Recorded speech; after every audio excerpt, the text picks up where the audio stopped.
ആവർത്തിക്കുന്ന ശസ്ത്രക്രിയാ പിഴവുകൾക്ക് പിന്നാലെ മാർഗരേഖ പുറത്തിറക്കി ആരോഗ്യവകുപ്പ്.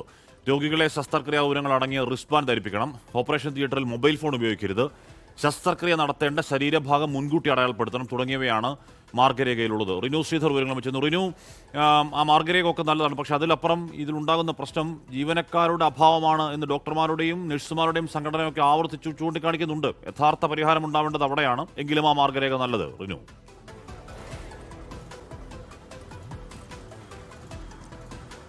ഹാഷ്മി, സംസ്ഥാനത്ത് വ്യാപകമായിട്ടുള്ള ചികിത്സാ പിഴവുകൾ, ഏറ്റവും പ്രധാനം അതിൽ ശസ്ത്രക്രിയ പിഴവുകളാണ്. ഹർഷീനയുടെ അടക്കം സാഹചര്യം നമുക്കറിയാം. തിരുവനന്തപുരം ജനറൽ ആശുപത്രിയിൽ ഒരു യുവതിയുടെ നെഞ്ചിൽ ഗൈഡ് വയർ മറന്നുവെച്ചൊരു സംഭവം നമുക്കറിയാം. ഇങ്ങനെ ആലപ്പുഴയിൽ അമ്മയുടെ വയറ്റിൽ കത്രിക കുടുങ്ങിയ സംഭവം, ഇങ്ങനെ ശസ്ത്രക്രിയ പിഴവുകൾ അടിക്കടി ഉണ്ടാകുന്ന ഒരു സാഹചര്യം സംസ്ഥാനത്തുണ്ട്. നിലവിൽ ഒരു പ്രോട്ടോകോൾ ഉണ്ട് ശസ്ത്രക്രിയയ്ക്ക്. ഇപ്പോൾ പുതുക്കി അത് ഇറക്കിയിരിക്കുന്ന ഒരു മാർഗരേഖ ഇറക്കിയിരിക്കുന്ന ഒരു സാഹചര്യം കൂടിയാണ് നിലവിൽ ഉള്ളത്. അതിങ്ങനെയാണ്. മാർഗരേഖയിൽ ചില കാര്യങ്ങൾ സൂചിപ്പിക്കുന്നുണ്ട്. രോഗികളെ ശസ്ത്രക്രിയ വിവരങ്ങൾ അടങ്ങിയ റിസ്റ്റ് ബാൻഡ് ധരിപ്പിക്കണം എന്നുള്ളതാണ്.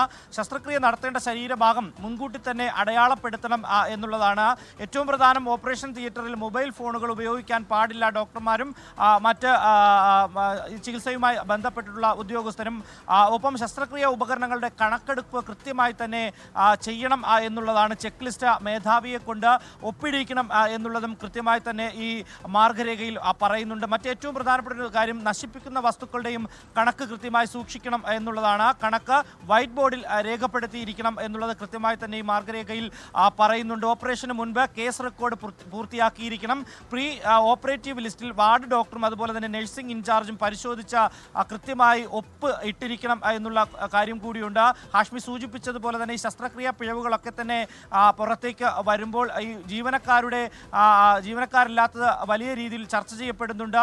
ഇവരുടെ യൂണിയനുകളൊക്കെ തന്നെ പ്രതിഷേധവുമായി മുന്നോട്ട് വരുന്നുണ്ട്. നിയമസഭയിലടക്കം ഈ വിഷയങ്ങൾ വലിയ രീതിയിൽ ഉയർന്നു കേട്ടതാണ്. പക്ഷേ അതിനൊരു പരിഹാരം കാണാൻ വേണ്ടി തയ്യാറായിട്ടില്ലെങ്കിൽ പോലും പുതിയ മാർഗരേഖ നിശ്ചയിച്ച് ആരോഗ്യവകുപ്പ് ഇപ്പോൾ പുറത്തിറക്കിയിരിക്കുന്ന ഒരു സാഹചര്യമാണ് ഉള്ളത്. ഇനിയെങ്കിലും ഏതെങ്കിലും തരത്തിൽ ഇത്തരത്തിലുള്ള ചികിത്സാ പിഴവുകൾ ഇല്ലാതിരിക്കുവാൻ വേണ്ടി കഴിയട്ടെ എന്നുള്ളതാണ് നമ്മളും ആഗ്രഹിക്കുന്നത്. എന്തായാലും അത്തരം ഒരു നടപടിയിലേക്ക് അല്ലെങ്കിൽ ഇടപെടലിലേക്ക് ഈ മാർഗരേഖ കൊണ്ട് ഫലം കാണാൻ കഴിയുമോ എന്നുള്ളതാണ് ആരോഗ്യവകുപ്പും നോക്കുന്നത്. എന്തായാലും നിലവിൽ ഒരു മാർഗരേഖ ശസ്ത്രക്രിയയുമായി ബന്ധപ്പെട്ടുകൊണ്ട് ആരോഗ്യവകുപ്പ് പുതുക്കി നിശ്ചയിച്ചിരിക്കുകയാണ്. ഹാഷ്മി, ഒരു ചെറിയ സംശയം, അല്ലെങ്കിൽ തന്നെ ഓപ്പറേഷൻ തിയേറ്ററിനുള്ളിൽ ആരും ഫോൺ നോക്കിക്കൊണ്ടിരിക്കുന്നുണ്ടാവുമോ? അപ്പോൾ ഈ ഓപ്പറേഷൻ തിയേറ്ററിൽ മൊബൈൽ ഫോൺ ഉപയോഗിക്കരുത് എന്നൊരു നിർദ്ദേശം ബാക്കി ജോലി പോലല്ലോ ഓപ്പറേഷൻ തിയേറ്റർ.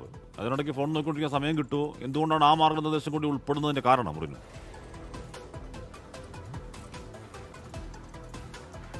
അതായത് ഹാഷ്മി, ഈ ഓപ്പറേഷൻ തിയേറ്ററിന് അകത്തുള്ള ദൃശ്യങ്ങളടക്കം ചിലർ പുറത്തേക്ക് ചില സൈറ്റുകളിൽ അപ്ലോഡ് ചെയ്യുന്ന ഒരു സാഹചര്യം ഉണ്ടായിട്ടുണ്ട്. നിലവിൽ അതിന് ചില സ്ഥലങ്ങളിൽ കേസെടുത്തിട്ടുണ്ട്. ഈ അറ്റൻഡർമാർ ഉൾപ്പെടെ ഉള്ളവർക്കെതിരെയാണ് അതിൽ കേസെടുത്തിട്ടുള്ളത്. നേരത്തെ തന്നെ FIR രജിസ്റ്റർ ചെയ്ത് അന്വേഷണമൊക്കെ നടത്തി അവർക്കെതിരെ നടപടിയൊക്കെ എടുത്തിട്ടുണ്ട് ചില ഹോസ്പിറ്റലുകളിൽ. അതുകൂടി മുന്നിൽ കണ്ടുകൊണ്ടാണ് മൊബൈൽ ഫോണുകൾ ഒരു തരത്തിലും കർശനമായി തന്നെ നിരോധിക്കുന്നത്. ഒപ്പം ഈ സോഷ്യൽ മീഡിയ ഒക്കെ സജീവമായിരിക്കുന്ന സാഹചര്യത്തിൽ ഈ ശ്രദ്ധ മൊബൈലിലേക്ക് പോകുമോ എന്നുള്ളൊരു ആശങ്കയും ആരോഗ്യവകുപ്പിനുണ്ട്. എന്തായാലും ഇതെല്ലാം മുൻകൂട്ടി കണ്ടുകൊണ്ട് തന്നെയാണ് മൊബൈൽ കർശനമായി തന്നെ നിരോധിക്കുന്ന ഒരു സാഹചര്യം ഉണ്ടായത്. നേരത്തെ തന്നെ അതിനൊരു വിശദീകരണമൊക്കെ ഉണ്ട്. അല്ലെങ്കിൽ നേരത്തെ തന്നെ ഈ റിസ്റ്റ് ബാൻഡ് ധരിപ്പിക്കണമെന്ന് ഉൾപ്പെടെ, അല്ലെങ്കിൽ ശരീരഭാഗം അടയാളപ്പെടുത്തണമെന്നുള്ള ഉൾപ്പെടെ കാര്യങ്ങൾ നേരത്തെ തന്നെ മാർഗരേഖയിലുണ്ട്.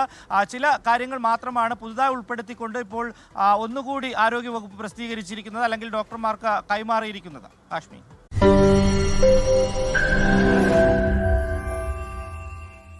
ലോകത്തെവിടെയായാലും ഏത് സമയത്തും 24 വാർത്തകളും ഓഗ്മെന്റഡ് റിയാലിറ്റി പാക്കേജുകളും എക്സ്പ്ലെയിനറുകളും വിശദമായി കാണാൻ ഞങ്ങളുടെ യൂട്യൂബ് ചാനൽ നിങ്ങൾക്ക് സബ്സ്ക്രൈബ് ചെയ്യാം.